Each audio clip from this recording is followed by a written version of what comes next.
Hello friends, income tax के cases की series में आज जो केस हम डिस्कस करेंगे वो इस चीज को लेकर के है कि यदि इनकम टैक्स डिपार्टमेंट एसएससी के अगेंस्ट इनकम टैक्स प्रोसीडिंग्स के अंदर कोई कंप्लेंट फाइल करता है एक मजिस्ट्रेट के पास, तो क्या ऐसे केस में मजिस्ट्रेट के पास ये पावर है कि वो एसएससी की पर्सनल डिस्पोजिशन को डिस्पेंस कर सकता है।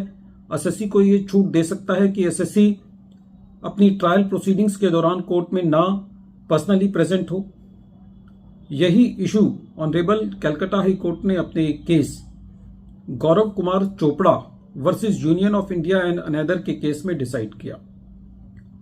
यह केस 483 ITR पेज नंबर 324 पर रिपोर्ट हुआ और इस केस का जजमेंट 3 अक्टूबर 2023 को आया।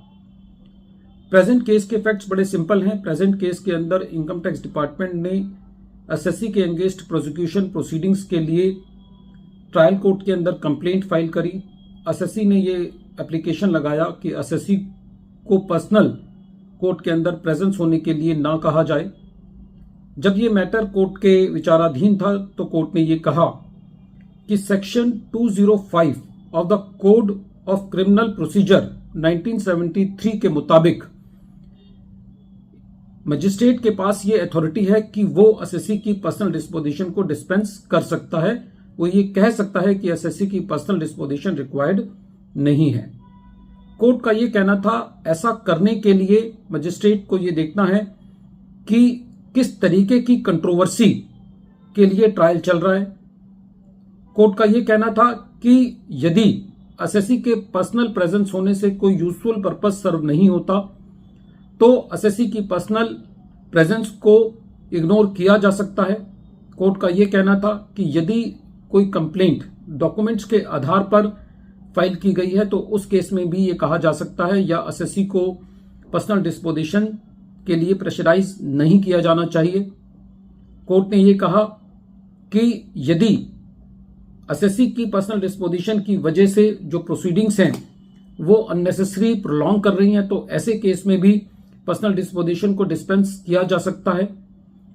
प्रेजेंट केस में कोर्ट का यह कहना था कि एसएससी को पर्सनल डिस्पोजिशन से डिस्पेंस किया जाना चाहिए यदि एसएससी ये अंडरटेकिंग दे देता है कि एसएससी कभी भी आगे अपनी प्रोसीडिंग्स के अंदर अपनी आइडेंटिटी को चैलेंज नहीं करेगा और उस ट्रायल प्रोसीडिंग्स के अंदर उसका एडवोकेट ऑन रिकॉर्ड जो है वो प्रेजेंट रहेगा।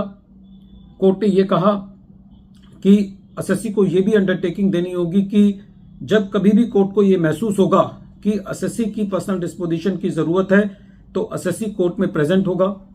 और कोर्ट ने यह भी कंडीशन लगाई कि एसएससी जो है वो कंट्री छोड़कर नहीं जाएगा बिना ट्रायल कोर्ट की परमिशन के। फ्रेंड्स, इस केस से ये बात सामने आई कि यदि एसएससी अपनी अंडरटेकिंग दे देता है इन कंडीशंस के लिए तो एसएससी की पर्सनल डिस्पोजिशन को डिस्पेंस विद किया जा सकता है। फ्रेंड्स, इस केस को डिस्कस करने का जो महत्व है वो ये है कि ये तो एक एसएससी के लिए क्रिमिनल कंप्लेंट फाइल की गई थी, लेकिन काफी सारे केसेस में ये देखने को मिलता है कि जब कभी भी कोई ट्रांजैक्शंस होती हैं तो इनकम टैक्स डिपार्टमेंट उस ट्रांजैक्शन को वेरीफाई कराने के लिए सेक्शन 131 के अंदर या सेक्शन 131(1)(a) के अंदर काफी इस बात पे जोर देता है कि उसको पर्सनली प्रेजेंट होना चाहिए। जहां पर एसएससी अपने सारे डॉक्यूमेंट सबमिट कर चुका होता है, कोई और पर्सनल डिस्पोजिशन से कोई यूजफुल पर्पस सर्व नहीं होने वाला होता, या कई बार एसएससी ये भी कहता है कि मुझे काफी ट्रैवल करना पड़ेगा या मेरा काफी टाइम लगेगा। तो ऐसे केस में आज के टाइम में जब वर्चुअल हियरिंग का जमाना है तो ऐसे केस में असेसिंग ऑफिसर उन केसेस के अंदर सेक्शन 131 के अंदर या सेक्शन 131(1)(a) के अंदर भी इस प्रोविजन को यूज करते हुए एसएससी की जो पर्सनल डिस्पोजिशन है वो पर्सनल हियरिंग के द्वारा करा सकते हैं और इससे इनकम टैक्स के प्रोसीडिंग्स में काफी स्मूथनेस भी आएगी। वीडियो के अंत में एक बार फिर मैं केस का नाम रिपीट कर रहा हूं। केस का नाम है Gaurav Kumar Chopra versus Union of India and another और ये केस 483 ITR पेज नंबर 324 पर रिपोर्ट हुआ और इस केस का जजमेंट 3 अक्टूबर 2023 को आया और इस केस को ऑनरेबल कलकत्ता हाई कोर्ट ने डिसाइड किया। Thank you friends.